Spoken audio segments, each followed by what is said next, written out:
Welcome back to Fast Money. Bitcoin getting a bid today as the cryptocurrency posts its highest price in 2 weeks. So what is behind this boom? Our Leslie Picker's at the crypto desk with all the details. Hi, Leslie. Hey, Melissa. Is this the Bitcoin breakout? Bitcoin posting one of its best days of the year, hitting a high of $8,011 on Coinbase this morning before losing some ground. The move pushing all the cryptos higher today, though. Ethereum, Bitcoin Cash, Litecoin, and even Ripple were up sharply. So what is behind this sudden move in pushing these current cryptocurrencies higher?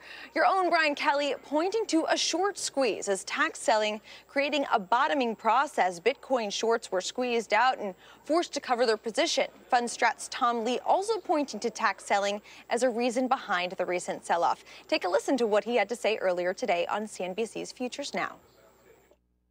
It's overdue. Bitcoin's incredibly oversold, and when you look at metrics like price to book, which is mining cost, or our Bitcoin misery index, it's pretty much what you saw at the end of the 2014 bear market, not the start. And we do think that tax capital gains related selling really accelerated in the past couple weeks because tax day's coming up. We still feel pretty confident Bitcoin is a great risk reward, and we think it could reach 25,000 by the end of the year. You can find the full interview with Tom Lee right now at futuresnow.com.cnbc.com. So tax selling and potential short selling aside, the top question on every crypto investor's mind right now is this Bitcoin rally for real? Back over to you. All right, Leslie, thank you. Leslie Picker.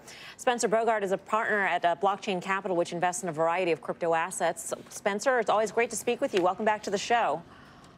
Thanks so much for having me. Do you believe in this bounce that we're seeing? Yeah, I mean, listen, I'm not totally ready to call the end of a bear market here. I think there could still be some more regulatory shoes to drop. But listen, I do think that the tax selling has been a very real thing, and it has accelerated over the past couple weeks. So I'm not surprised that as we get a little bit closer to tax day, that some of that pressure, that selling pressure, is starting to ease a bit. All right. Spencer, we like to play games on this show, so we thought we'd have some fun with you, if you're willing. So we wanted to play a game called Crypto Fact or Fiction. Here are the rules. I'll read you a statement, and you tell me if it's fact or fiction. Got it? Ready? All right. Okay. First up, fact or fiction, tax selling is behind the recent Bitcoin decline. Fact. Absolutely. I think people realized way more taxable gains in 2017 than they expected to. And now with crypto prices down 50% from their highs, people have to sell twice as much crypto just to cover those taxes. Next up, fact or fiction, Bitcoin will not get back to December highs this year. I'm going to have to go with fiction here. I'm not sure that it actually will, but it'd be very easy for Bitcoin to get over 19K or 20K, the highs that we saw in December. It's really not hard for a large amount of capital to move into the space and push prices up significantly. Lastly, fact or fiction, Bitcoin will be the best performing cryptocurrency this year. I'm going to go with fact here. I think that there's a lot of a regulatory overhang here, and I think that Bitcoin is in the safest place out of all the other cryptocurrencies, right? A lot of them have had ICOs, and that has attracted in the SEC as to was it or was it not a securities offering, and how are we going to treat these tokens now that they're out in the wild? Whereas Bitcoin, I think, is the only one that very cleanly falls on the safe side of the SEC. Hey, Spencer, let me push back a little bit on the tax narrative over the last couple months. When you think about it, if you had big gains in 2017 and you actually sold, let's just say, Bitcoin, and now you have this huge sell-off in 2018, the HODL crowd might not sell the asset that's down 60%. They may actually sell Amazon or something else that they've owned for a long time. So is that a possibility? We may be looking back a month from now and saying, that was a convenient narrative around April 17th.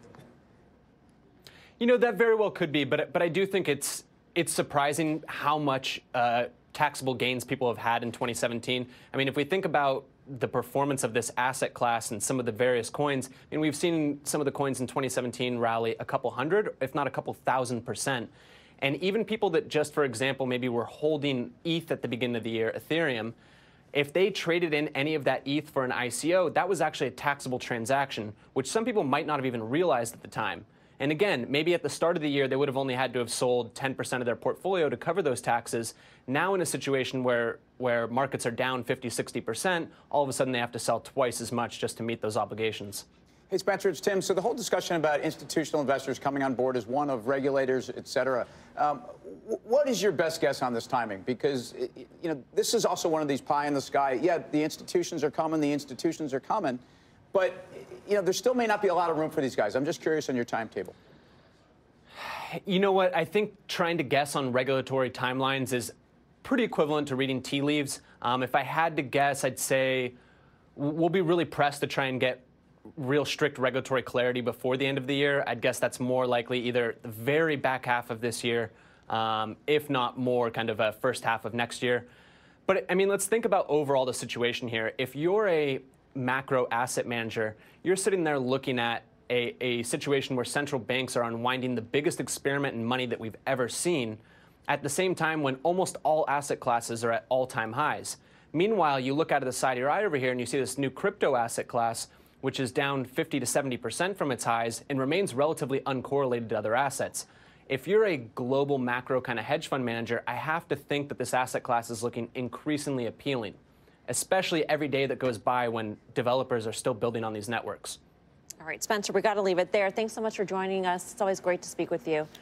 Spencer Bogart of Blockchain Capital. What we didn't get a chance to talk to Spencer about was this Ripple investment, $25 million of XRP in Blockchain Capital. I mean, these kinds of funds are getting more and more attention these days. Yeah, I think that, so it's funny, we've talked about this a lot in BK. This is one of the narratives that there's this wall of institutional money coming into the space.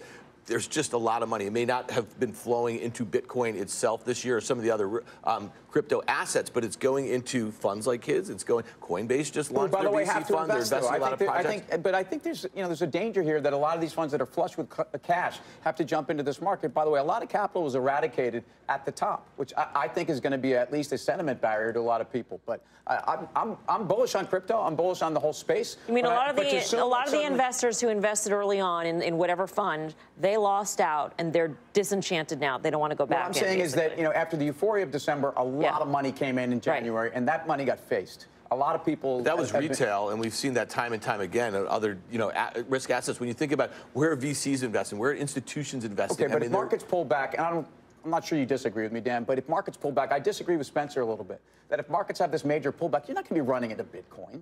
I mean, come on, it's not a safety asset class because the rest of the world is blowing up. It's exactly the opposite. Yeah, but so let me ask you this. We had a gold discussion last night. We had an analyst talking about gold, and we didn't get to it. Would you buy gold and GLD here for the reasons that you would, or would you buy Bitcoin? I mean, it's a no-brainer to me.